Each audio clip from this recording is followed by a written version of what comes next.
Her name is Lohita, madam. She is going to teach you zoology for ICR entrance exam, as well as NEET exam, as well as MCET exam. So whatever syllabus today, it is only going to be a demo session. How she is going to teach about zoology and what is our syllabus. Just overview of entire zoology subject, keeping in mind for our entrance exams. So please remember, she is Lohita, madam. So she is going to teach zoology now. So I will hand over to her. Thank you, sir. Good morning, guys. As sir said, I'm going to teach you geology. My name is Lohita, and I did my post-graduation in Usmania University. And I'm also going to do research in Agribiotech Foundation. And here I'm here to teach you geology part for your ICMR, NEET, and everything. And let us discuss about the very syllabus of our ICMR. Okay. Okay. Yes. Just simplify the syllabus. We will just simplify the syllabus. Like the basic part will be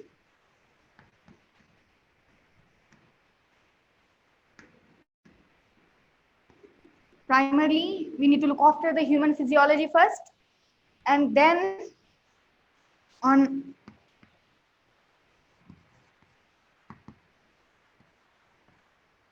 animal kingdom, and on diseases. Okay. If you have any doubts, just please respond and ask me. Okay, then, okay. And human physiology will be having around 19% of your total syllabus. Like from human physiology, we'll be having 19% of ICMR questions, and NEET questions will be from the human physiology. And another important part will be from the human reproductive system.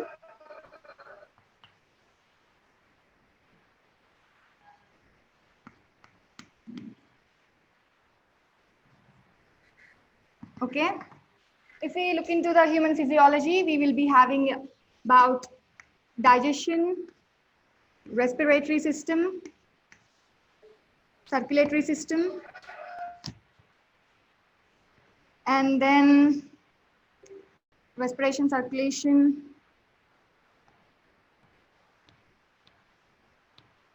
coordination, like nervous system, and then what is most important? Yes, endocrinology.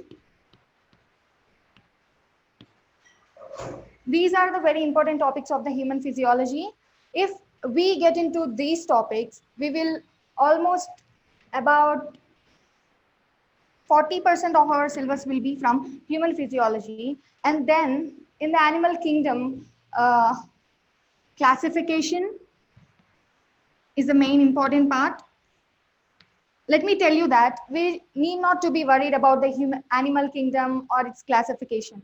The main questions will be coming from the table about the classification and the animals or the organisms which are classified based on the animal kingdom, which is having the table about coelom and its symmetry, and the main questions will be coming from that topic. And in the human reproductive system, like we need to mainly focus on male and female reproductive systems. Okay. And human reproductive system and health. Okay. I think you get to understand this. Like the main part will be from the human physiology and the human reproductive system. And in that human reproductive system, menstrual cycle. Okay. Menstrual cycle, reproductive system parts.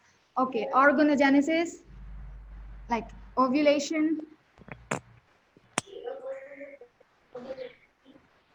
spermatogenesis. Okay, these are the very important topics of our syllabus. Okay, is there anything else? Yes, about few microorganisms.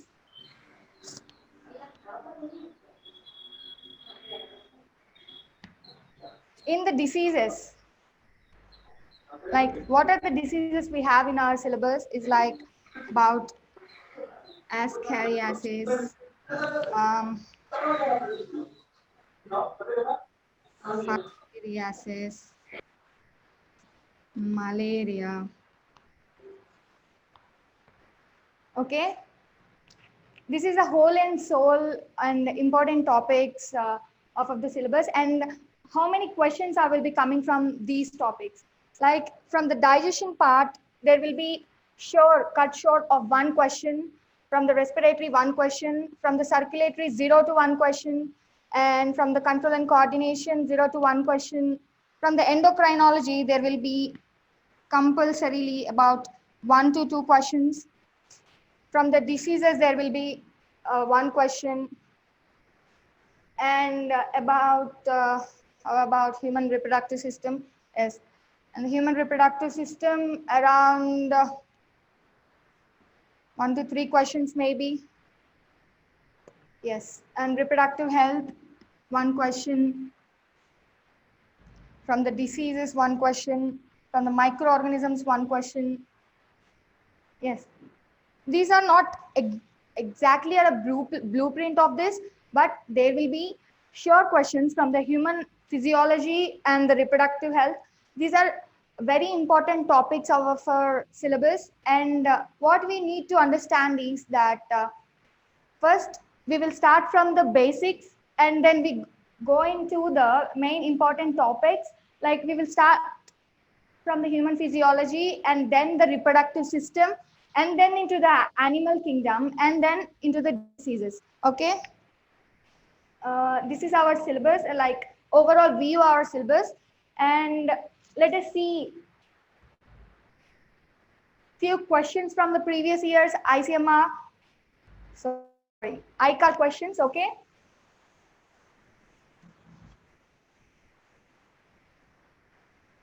is there any doubt from the syllabus? What is his name?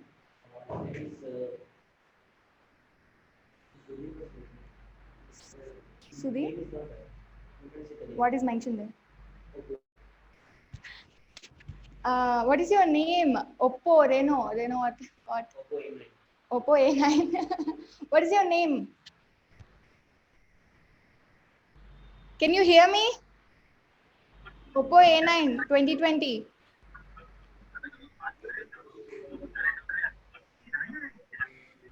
Can you hear me?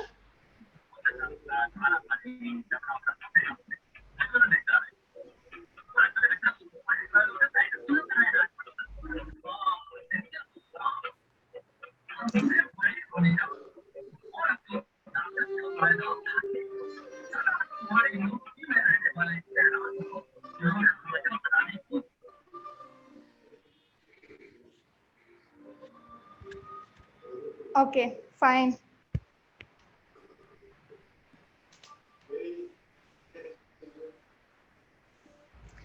Okay, fine. Let us discuss about few questions from the 2020 paper.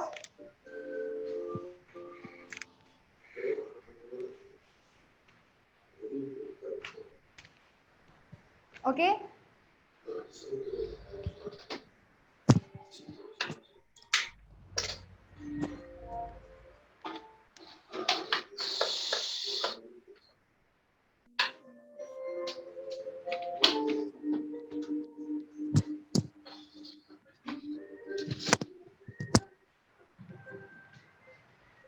Okay, I think you know how many questions will be coming from the geology part.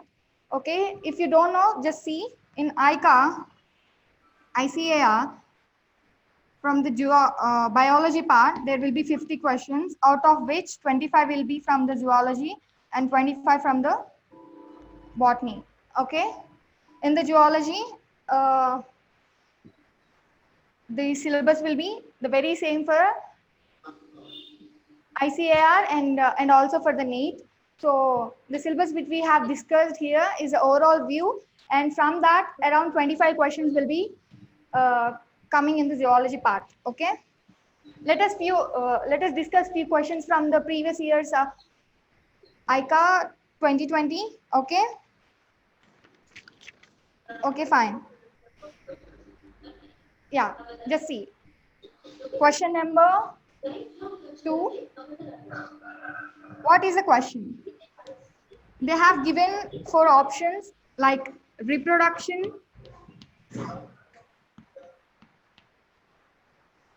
metabolism,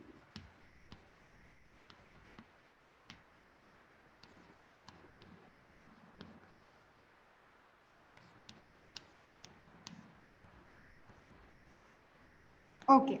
What is the question?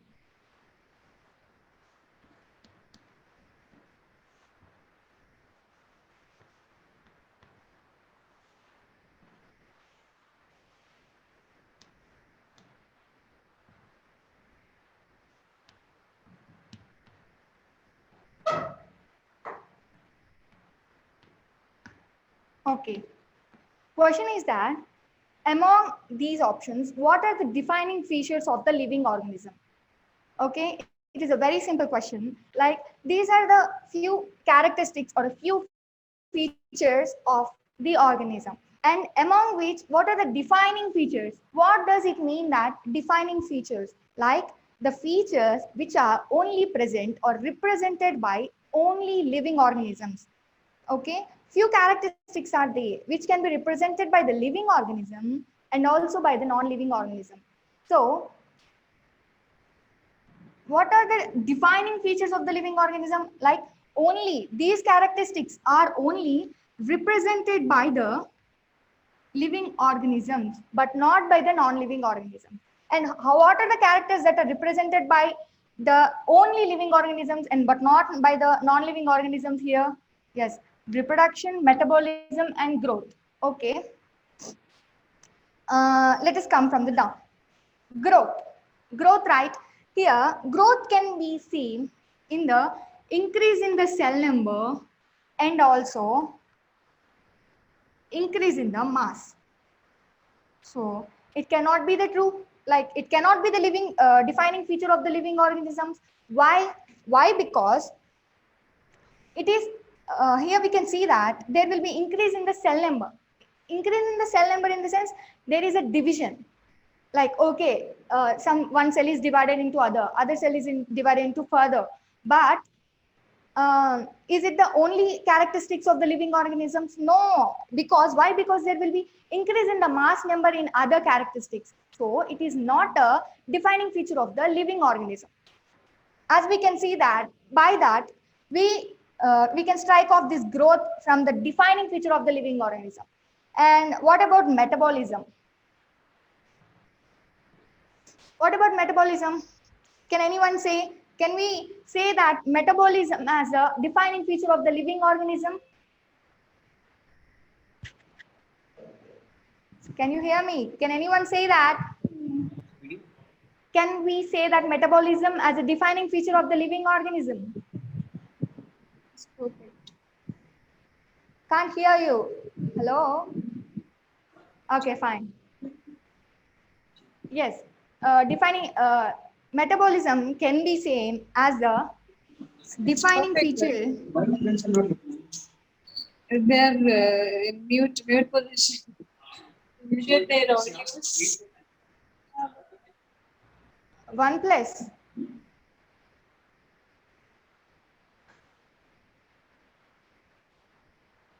Is she Vasavi who is speaking out there?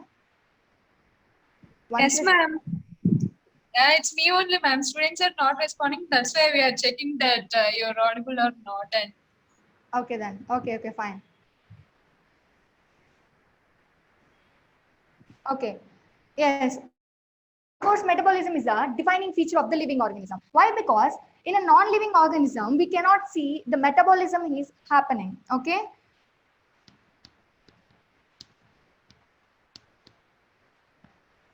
Only it is the defining feature of the living organism. And what about reproduction? Yes, reproduction can be seen in the living organism. And of course, you can say that in non-living organisms, reproduction cannot be seen. But what about few conditions where in the living organisms, there will not be a reproduction? Like in some sterile honeybees, brain-dead persons, um, and few other organisms where these are considered as living, but they are sterile and cannot reproduce. So reproduction cannot be seen as a defining feature of the living organism. Okay, here the answer will be metabolism. Metabolism, and along with what are the other characteristics of the defining living organism, like consciousness, metabolism, and in that consciousness, self-consciousness is the defining features of the humans. Like we are having self-conscious where other organisms lack it. Okay, metabolism, consciousness, and cellular organization, among which metabolism, and these characteristics are considered as the defining features of the living organism. Okay, and here the metabolism will be the answer for this question. Okay, let us get into the next question.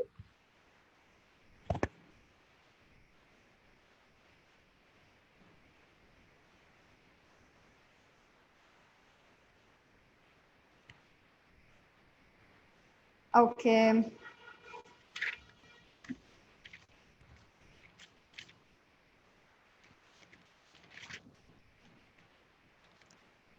okay, this question is from human reproductive system.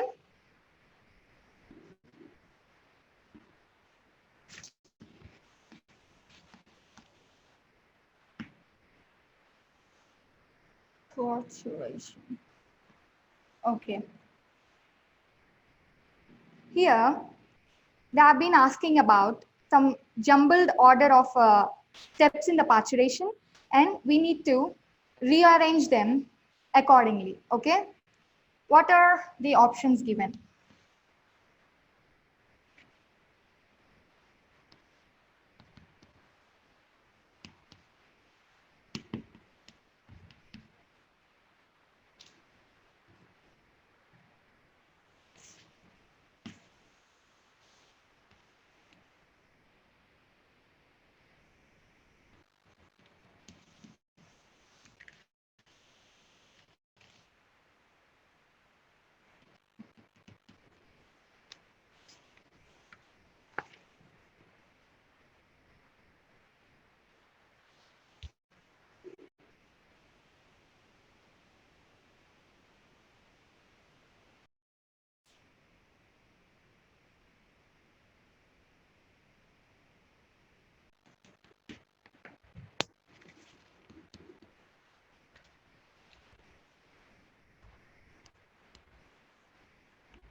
Expulsion of the baby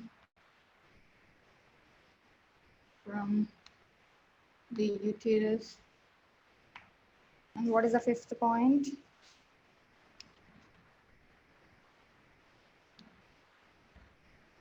Release of oxytocin from maternal pituitary. Okay. Let me explain you the question. Here, few steps of the parturition has been given, and we need to rearrange them accordingly. Okay. What does mean? This question is 50 questions from the last year. Okay. Just can anyone tell me about parturition? He's the only one person. Okay, fine. Okay, fine. Let me explain you. Parturition is nothing but vigorous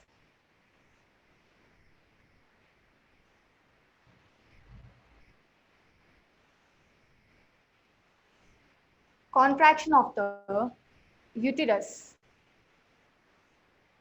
which is leading to the expulsion of the baby or the fetus from the uterus. Okay, this is the uterus wall. Okay, when will parturition takes place? Parturition takes place when it is about completion or about completion of the 9 month or after the completion of the 9th month during the pregnancy. What happens here? Parturition completes in the human female as the oxytocin, as the fetus of the baby, the fetus present here, makes a reflex which leads to the release of the oxytocin from the pituitary gland of the mother, which leads into the release of oxytocin. What are the functions of the oxytocin?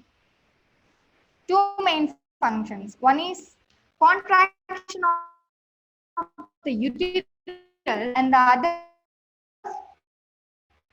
is milk secretion. Okay. Main function is, okay. What happens? Oh,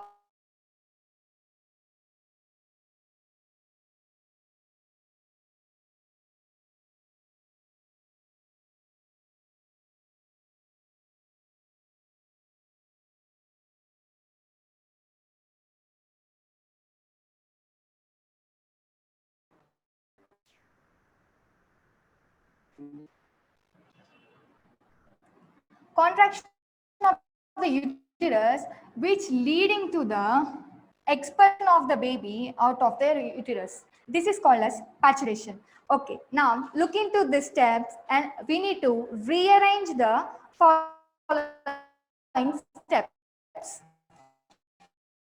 The first point, 2, 3, 4. Among these point, like parturition, the process of parturition in human completes as, okay, this will be our very first point. Then what is the next point?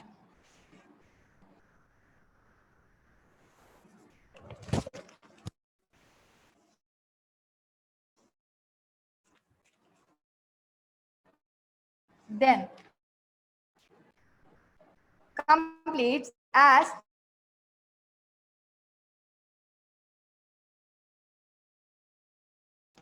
what happens next? The fetal ejaculation reflexes causes the release of oxytocin from the maternal pituitary. Here is the fifth point. Okay, as the maternal pituitary releases the oxytocin acts as a stimulatory reflex between the uterus contraction and also the secretion of the oxytocin. Okay, and what will be the next point? Yes, of course, 2. And what is the last and remaining part which leads to the uterus contraction will lead to? Yes, of course, expulsion of the baby from the uterus. Like this contraction will lead to expulsion of the baby. What is the rearranged answer? Yes. As the fetus ejaculation reflexes takes place, which helps in the release of the oxytocin from the maternal pituitary gland, which helps in that oxytocin stimulatory reflex between the uterus contraction and also in the oxytocin secretion. This uterus contraction will lead to the expulsion of the baby from the uterus, okay? Which leads to the delivery of the baby. So this is how about parturition, okay? I think you understood. If you have any doubt, please let me know. Is there any doubt from this question? Okay then.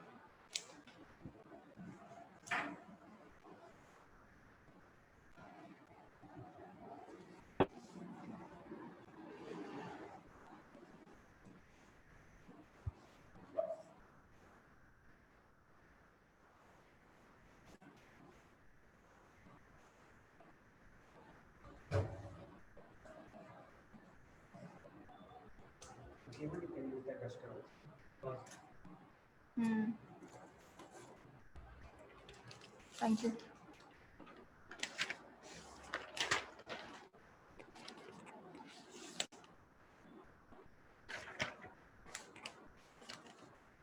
Okay. Let us see the next question. Sixth question is also from the geology part. And here, what is the question? Here, they are asking about animals that lack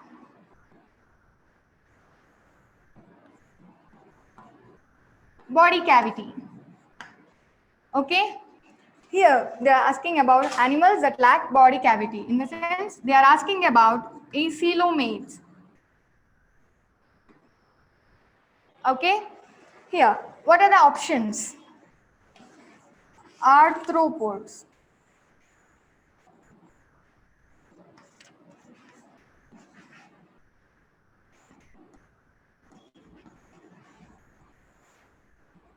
Tinea solium.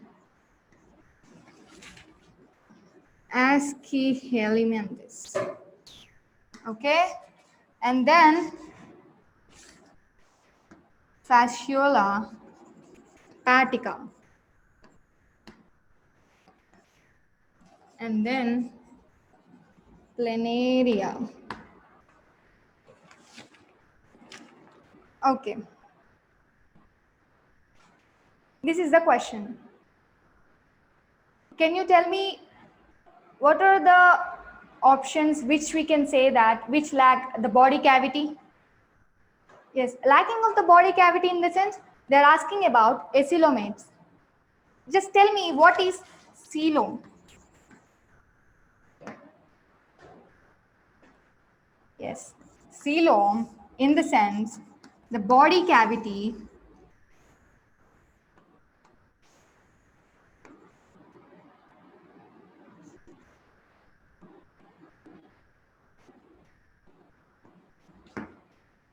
animals like body cavity. Yes, acoelomates. Okay, the body cavity that is present. If this is the outer wall of the body of an organism and this is the endocrine part,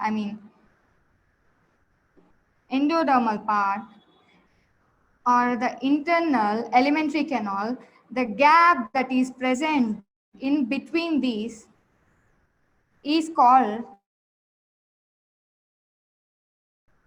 the coelom. Okay, if this coelom is present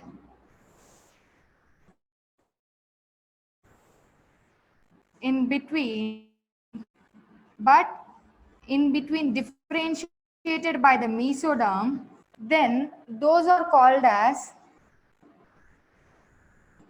pseudocoelomates. Okay,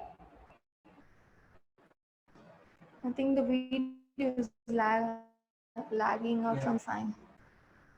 Pseudocoelomates.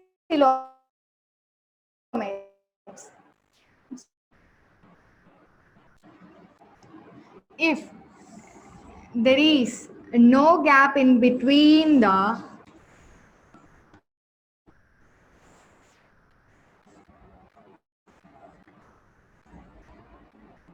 endoderm part endomysium part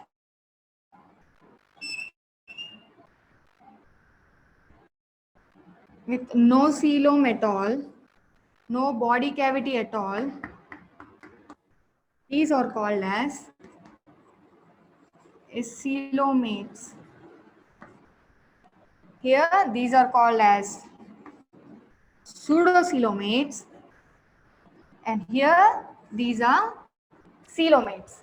Okay, among these, what are the acoelomates, coelomates, and pseudocoelomates? Yes, we can directly say that they are asking about body cavity lack in the coelomates. So here the option will be planaria. Why? Because planaria belongs to platyhelminthes, which is no coelom at all. That is, in the sense, they are acoelomates. What about other? Yes, of course, arthropods, uh, Tenasolum, Aschelminthes, and Fasciola hepatica. Pseudocoelomates. In pseudocoelia area is, of course, will belong to the platyhelminthes, and hence the answer will be planaria itself. Okay. Let us go into the next question. It's better.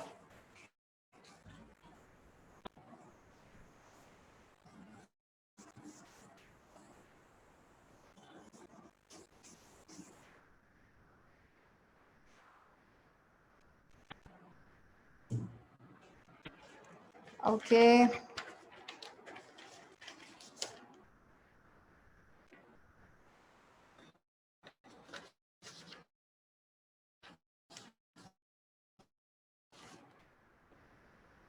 Question is from the about globin.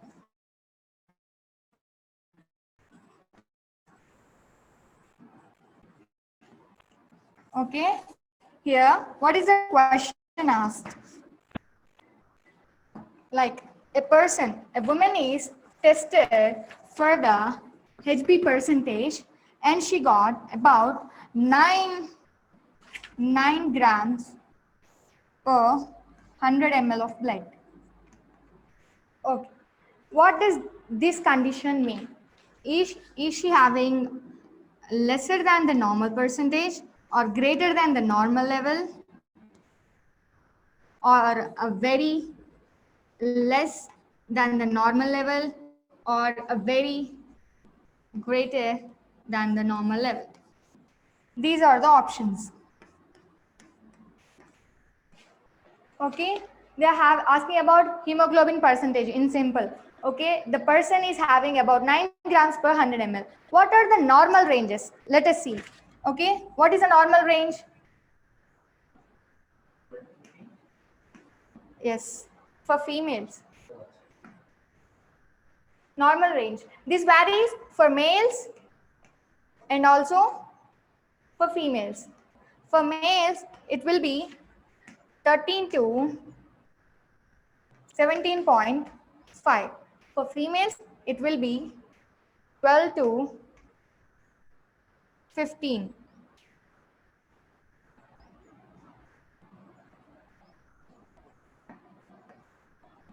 15%.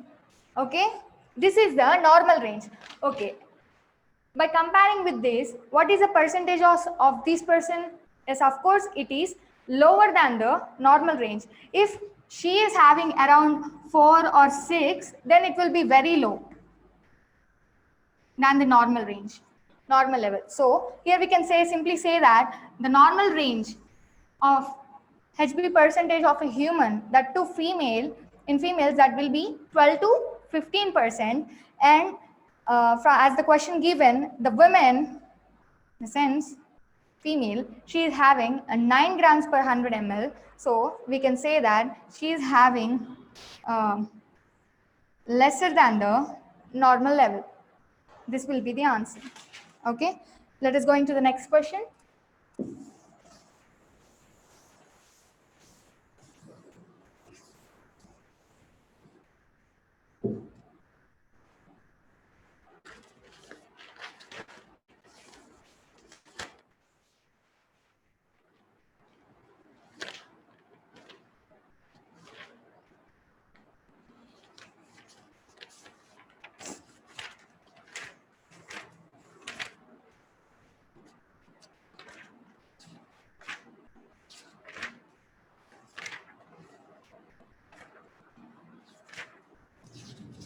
Just give me a second.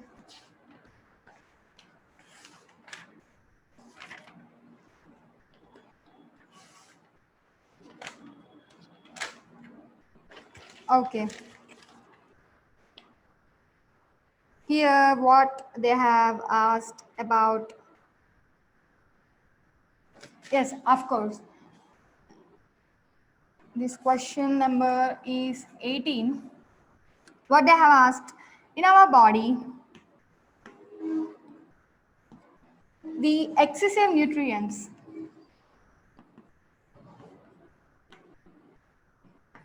are converted into fats. Okay, and these fats are stored. And they're asking, we know that these fats are being stored and where, in which tissue these fats are being stored. They're asking about in which tissue these fats are stored.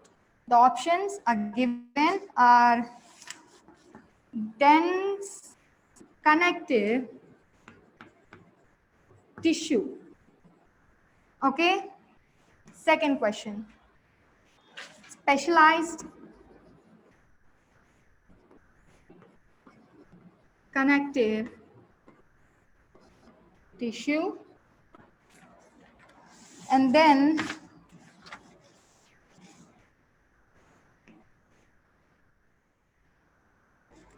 areolar tissue. Fourth one is adipose tissue. Okay. Just tell me, simply tell me, this is a very straightforward question, where the body fats are being stored. Yes, of course, we know that fats are stored in the adipose tissue. It is a very simple question. Just we need to confirm it. Why not these tissues and why only the adipose tissue? Okay, in adipose tissue, fats are being stored. Okay, and what are these for? What are the functions of this dense connective tissue, specialized connective tissue, and areolar tissue?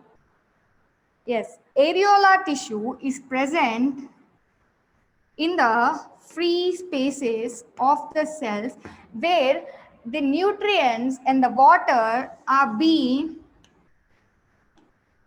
absorbed from these areolar tissue, and the waste which are secreted in those cells are being transferred into this areolar tissue. We can say that is helpful for connection or the transfer of nutrients and waste material from the cells, but not the which this is nowhere connected to the storage of the fats. Okay, and what about the specialized connective tissue and dense connective tissue? And these two belong to the tendon and ligament. Okay, here the dense connective tissue is helpful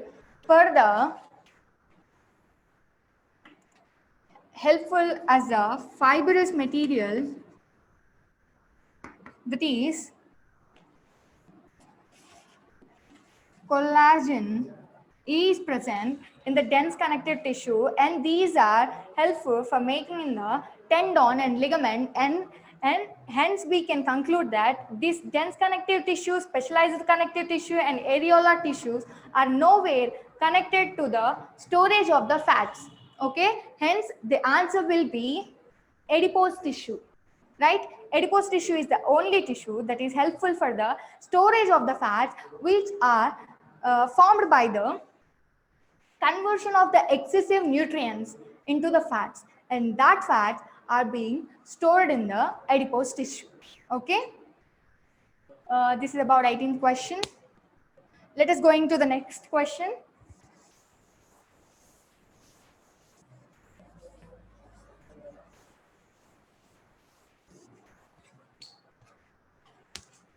Okay,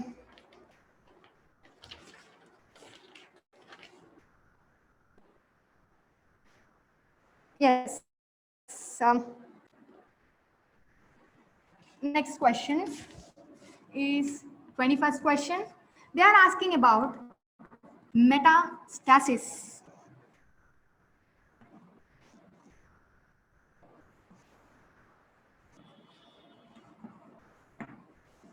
Okay, simple.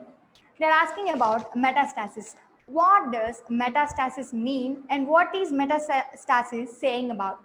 Okay, metastasis in the sense, stasis is that it is something is moving. Okay, and metastasis is nothing but, okay, fine. I will tell you the options. First option is excessive cell proliferation.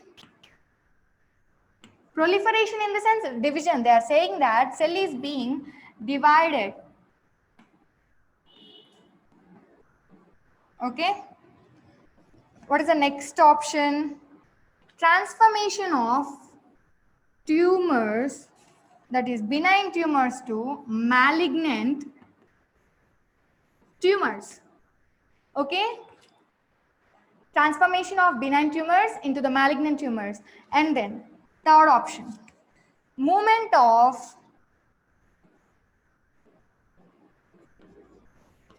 cancer cells from one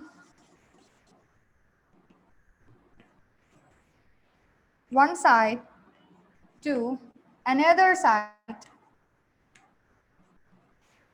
of the body. Movement of cancer cells from the one side to the another side of the body. What is the sixth? Transformation of the normal cells into tumor cells. Transformation of normal cells into tumor cells. Okay.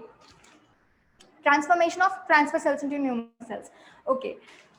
The name itself saying that stasis in the sense movement of something. What is that movement?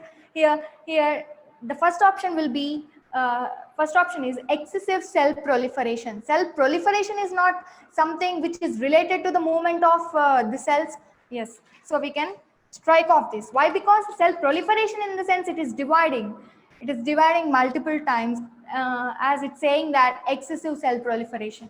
What about the second question? Benign tumor is transformed into the malignant tumor. Of course, malignant benign tumors are one form of the tumor is harmful and another form of the tumor is not that much harmful. So here there is no something related to the movement of something. Okay, the movement of the cells, the movement of the tumors. Okay, we can strike off this. And what about the last option? Transfer of normal cells to the tumor cells.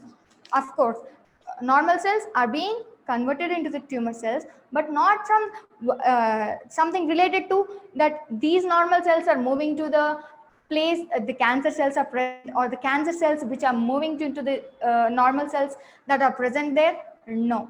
So we can strike off these two. And what is that remaining? Yes, movement of cancer cells from one side to the other side, and there that normal cells are being converted into the tumor cells, or those cancer cells that are transferred from one part to the another part, and then there the proliferation of those cells happen, leading to the cancer at that place.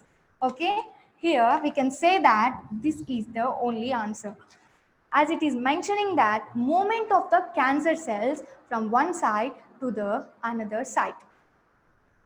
Okay, this is about metastasis. This is 21st question.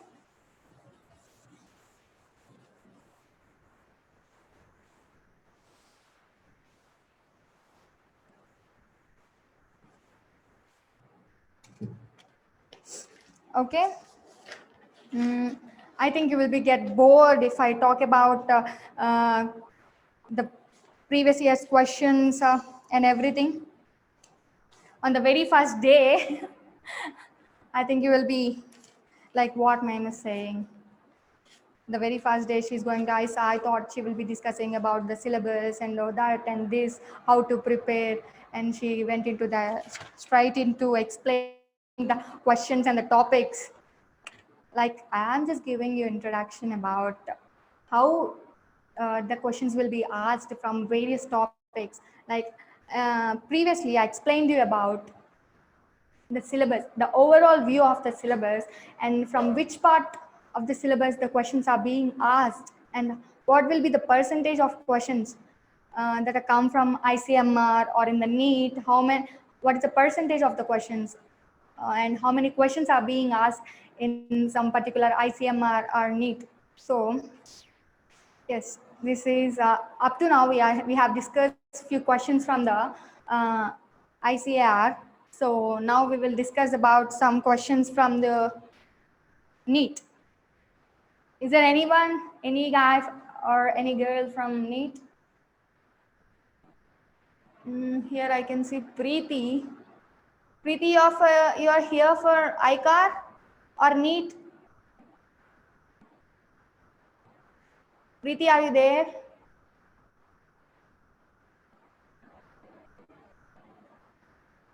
Can you hear me? I'm from NEET. Okay, fine. That's good. That's good.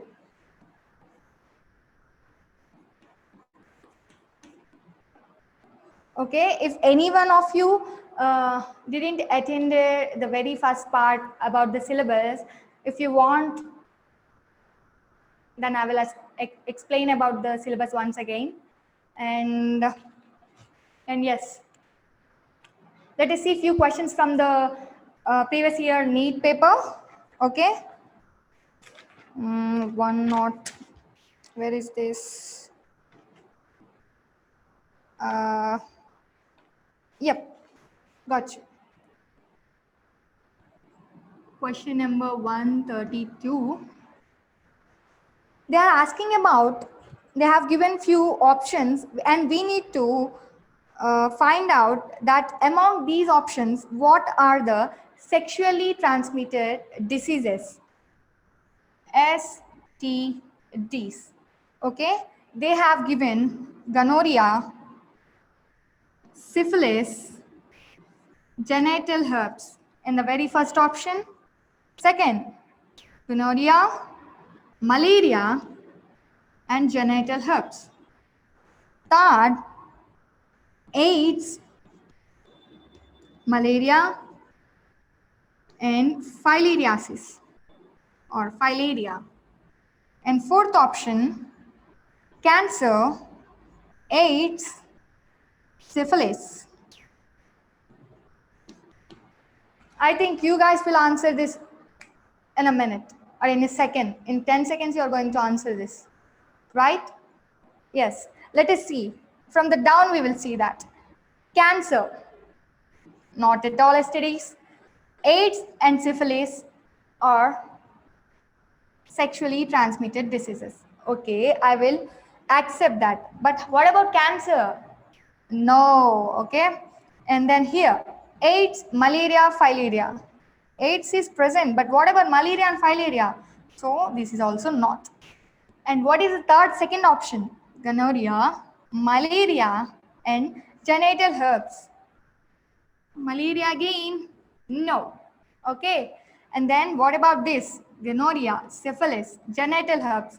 Of course, this is the only option with all the sexually transmitted diseases. Okay. Yes, that's good. Let's go into the next question.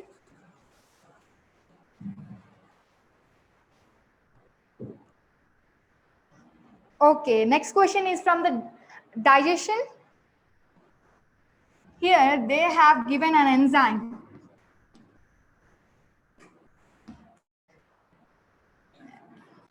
Enterokinase. And they are asking, enterokinase is an enzyme. What will an enzyme do? It will help in the catalysis, in the sense conversion of one substrate into some product. Okay, they are asking what is that substrate and what is that converted into which product. Okay, they have given options like from protein to polypeptides. Second option is trypsinogen to trypsin.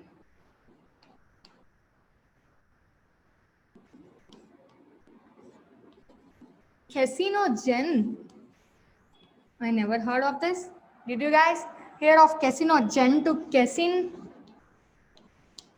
I heard of casein being converted into calcium para-caseinate, but I never heard of casinogen. What is this? Okay, next, pepsinogen to pepsin. Ah, yes, done. They're asking about enterokinase. Okay, enterokinase. Where will enterokinase will act? Just tell me. Can any one of you tell me where will enterokinase will act in the conversion of from which to which? Preeti, Navira, Rama. Can anyone of you? Yes. Preeti.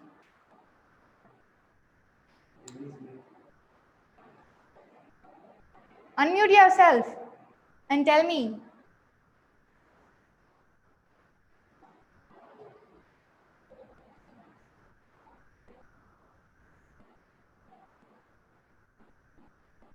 Okay, fine. Okay. Yes. Enterokinase will act on trypsinogen into the conversion into trypsin. Trypsinogen is an inactive form. What? Inactive form. Okay. This inactive form will be converted into the active form. What is that? Trypsin. Here, enterokinase will act on trypsinogen, where the trypsinogen is being converted into trypsin. This question is from digestion. I think you all already know that. So, what about this casinogen? No point of casinogen at all, because the casein will be converted into calcium para-caseinate, but no point of casinogen here. Okay. Then what about pepsinogen? Pepsinogen, like pepsin will be formed with the help of HCl, hydrochloric acid will convert or helps in the activation of the pepsin, but not enterokinase. Enterokinase will act on trypsin into the trypsinogen into the conversion into trypsin, which is the active form. Okay. This is about enterokinase. This is very much disturbing.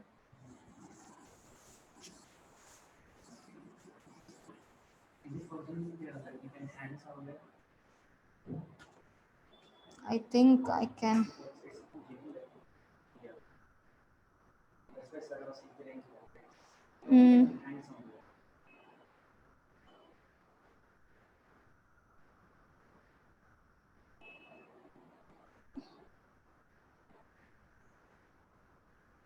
Okay.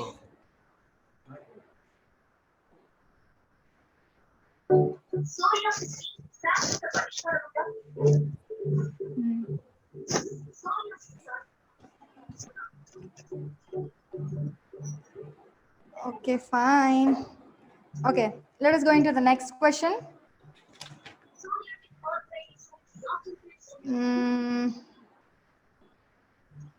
Okay, come on. Okay, next question is a direct question from, I don't know about you, this is my favorite topic.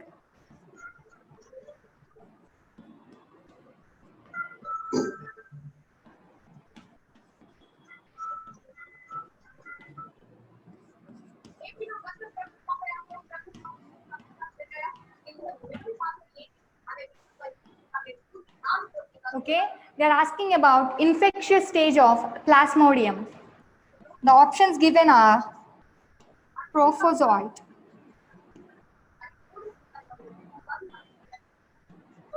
Next, porozoite. Next, female gametocyte. See right here. And fourth, male gametocyte. Okay? Yes. What is the infective stage of the plasmodium?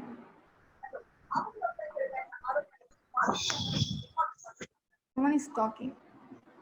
Galaxy J2.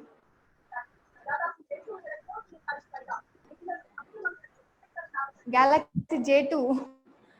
Can you answer me the question? Or else just mute yourself. I think they left the mic. Yeah, okay. Yeah, just mute them. Okay. Infectious stage of the plasmodium.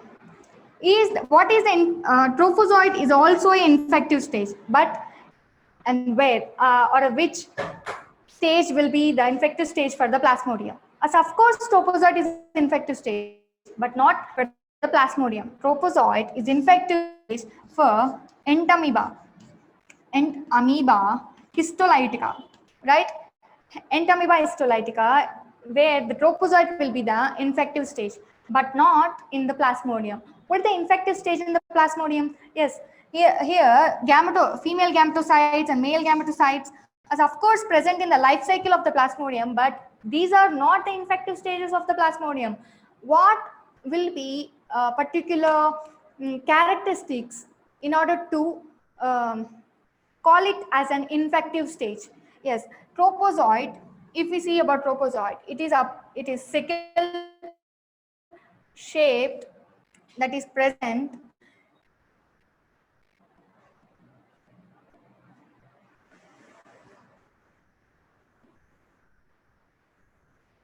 okay.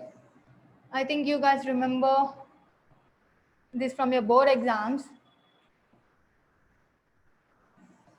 Okay, here the male and female gametocytes enter into the mosquito, where the exflagellation of the male gamete takes place, leading to the production of the male gamete, and there here infestation or takes place, leading to the formation of the female gamete, leading to anisogamy, formation of the oocyte, and then ookinete, and here spores are being formed, leading to the production of the sporozoites, and then sporogamy takes place, leading to the formation of the sporozoites, and then here the salivary glands are present, where the salivary glands, the sporozoites are being stored in the salivary glands, and this, when the mosquito bites a healthy person,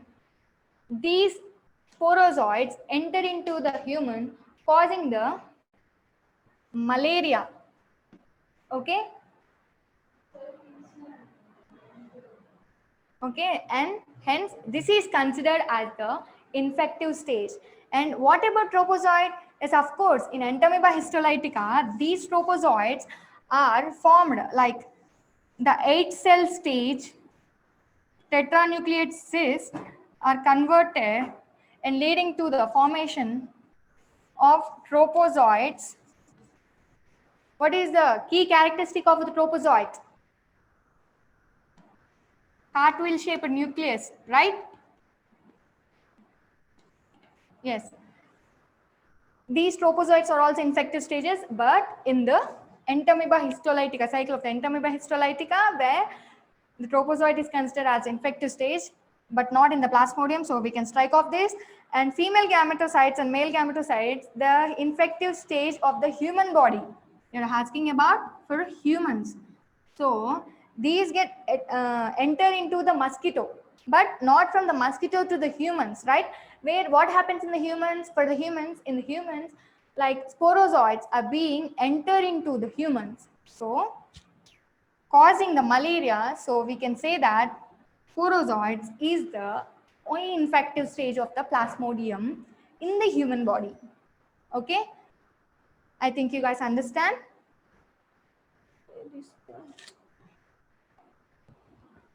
Okay.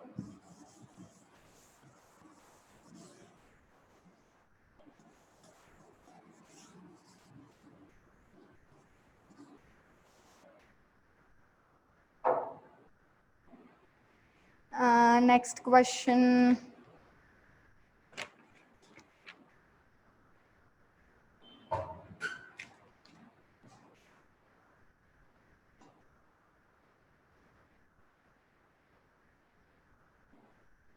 This is a direct question. Which of the following is the most abundant protein in the animals?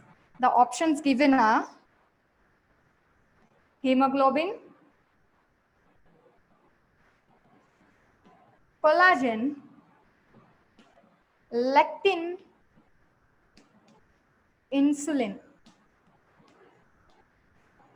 Okay, the correct option is collagen. Yes, of course. What are we made of? Every part is collagen, right? The strongest material. Yes, of course. Collagen is the most abundant protein in the animals. And what is the next question? Yes. Another question is also from the digestion. As I already told you that human physiology part is a very much important in your NEET and ICAR exams. So this question, the NEET again,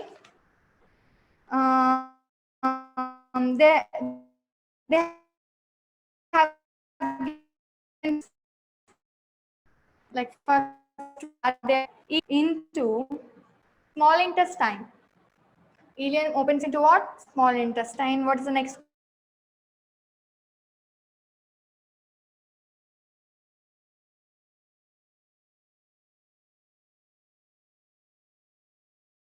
Canal. And third option is ileum is highly coiled part. And fourth one, vermiform appendix arises from the duodenum. Vermiform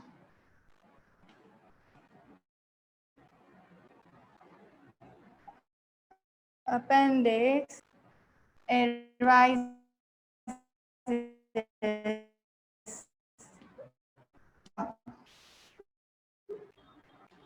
duodenum.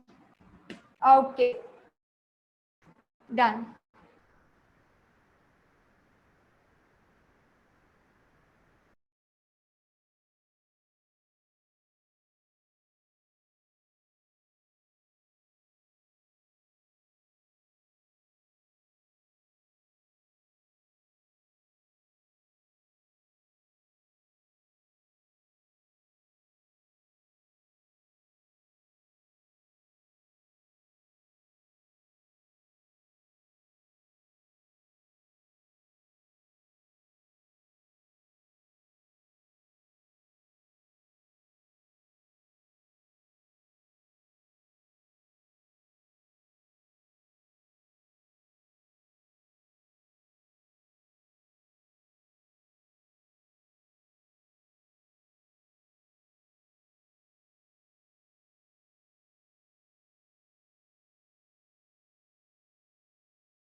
Okay.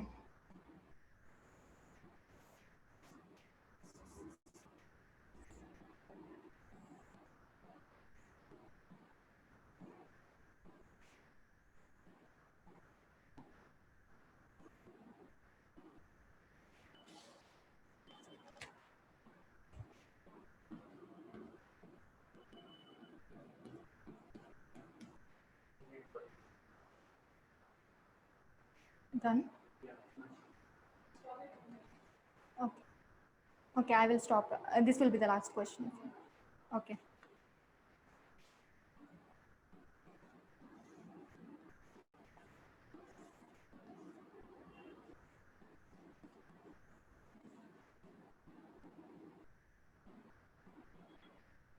Okay. Fine. This is the liver, pancreas. Okay. This is duodenum, right? Duodenum. This is pancreas, stomach, esophagus. Okay, what are the options they have given? We need to choose the correct one. Okay, they are saying that ileum opens into the small intestine. How can ileum opens into the small intestine? It is a part of small intestine. What are the parts of small intestine? Small intestine itself is having duodenum, jejunum, and ileum.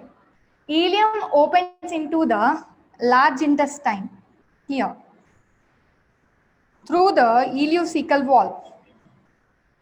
Okay. What is the next option? Yes, serosa. Serosa is, they are saying that serosa is the innermost layer of the alimentary canal. No, it is the outermost layer of the alimentary canal. If this is the transection of the alimentary canal, here, this is the serosal part. Okay, this is the outermost layer of the alimentary canal. So hence, this is also wrong option along with this. And what about this? Ileum is the highly coiled part. Yes, of course it is true, right? Ileum. The diagram is very bad up here. If we draw only the large intestine without haustra, of course, this is the ileum where it is opens into the large intestine.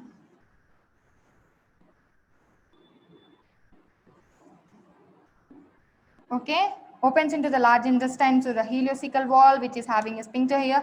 Okay, whatever. Next, it is the highly coiled part of the small intestine, right? So this is the true. And what about this one? Vermiform appendix arises from the duodenum. Completely wrong. Why? Why? Because duodenum is the next part from the stomach. Let's see that if the esophagus is opens into the stomach. The next part that is present is the duodenum, which is the initial part of the small intestine. Is the appendix is present, of course, at the end. At the very end of the